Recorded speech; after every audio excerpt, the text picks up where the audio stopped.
गणपती जन्मकथा सर्व कथा।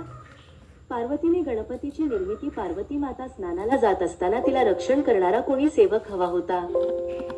शंकर महादेव नेहमी कैलासावर भ्रमंती करत असत, त्यामुळे पार्वतीला स्त्रीच्या गोपनीयतेसाठी स्वतःचा सेवक हवा होता। म्हणून तिने आपल्या अंगावरच्या उठण्याच्या हळदी चंदनाच्या लेपातून माती घेऊन एक सुंदर मुलाचे प्रतिरूप तयार केले आणि त्यात प्राणप्रतिष्ठा केली। तोच गणेश झाला। माता पार्वतीचे आदेश पार्वतीने गणेशाला सांगितले, मी स्नान करीत आहे, तू दाराशी उभा राहा आणि माझ्या परवानगीशिवाय कोणीही आत येऊ नये। गणेशाने माता सांगितलेले आदेश डोक्यावर घेतले। शिवाचं आगमन आणि संघर्ष थोड्याच वेळाने महादेव आले। गणेशाने त्यांना थांबवले आणि आत जाण्यापासून रोखले। महादेवांना हे आश्चर्यकारक वाटले की हा कोण मुलगा आहे आणि त्यांचा मार्ग रोखतो आहे। शिवाने वारंवार सांगितले की मी पार्वतीचा पती आहे, पण गणेश माता आज्ञेप्रमाणे अडथळा ठरले। या वादातून शेवटी संघर्ष झाला। देव गणांचा युद्ध। शिवाचे गण कार्तिकेय, विष्णू इत्यादींनीही गणेशाला हटवण्याचा प्रयत्न केला, पण गणेश अत्यंत पराक्रमी होता। त्याने सर्व देवांना पराभूत केले। शेवटी महादेव स्वतः रागावले आणि त्रिशूलाने त्याचे मुंडके उडवले। पार्वतीचा क्रोध पार्वतीने हे पाहिले तेव्हा ती अत्यंत दुःखी व क्रोधी झाली। ती म्हणाली, तुम्ही माझ्या पुत्राचा वध केला आहे, जर त्याला जिवंत केले नाही तर मी संपूर्ण सृष्टीचा संहार करीन।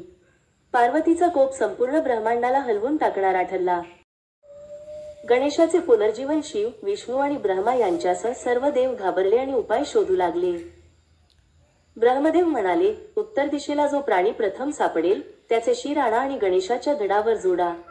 देवांनी उत्तर दिशेला शोध घेतला आणि प्रथम एक गज हत्ती दिसला। त्यांनी त्या हत्तीचे शिर आणून गणेशाच्या धडावर ठेवले। शिवाने त्यात प्राण फुंकले। गणेशाला वरदान, गणेश पुन्हा जिवंत झाला, पण हत्तीचे मुख असलेला। पार्वतीने आनंदाने त्याला कवटाळले। सर्वांना सांगितले, हा माझा पुत्र आहे, याला गणेश म्हणावे, याचे पूजन सर्वप्रथम केले जाईल। ब्रह्मा, विष्णू, इंद्र व सर्व देवांनी गणेशाला आशीर्वाद दिला की कोणतेही शुभकार्य गणेशाच्या वंदनेशिवाय सुरू होणार नाही। त्यानंतरपासून काय घडले?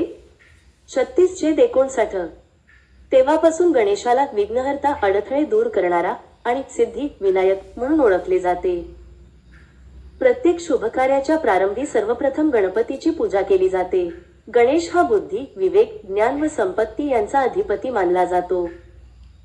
हीच ती संपूर्ण कथा। पार्वतीने आपल्या उटण्यातून गणेश तयार केला। शिवाने अज्ञानात त्याचे मुंडके उडवले। पार्वतीचा क्रोध, देवांची मध्यस्थी, हत्तीचे शिर बसवून गणेशाचा पुनर्जन्म। गणेशाला प्रथम पूज्यतेचा मान। तुम्हाला हा व्हिडिओ आवडला असेल प्लीज व्हिडिओला नक्की लाईक, शेअर, कॉमेंट और सबस्क्राईब करा।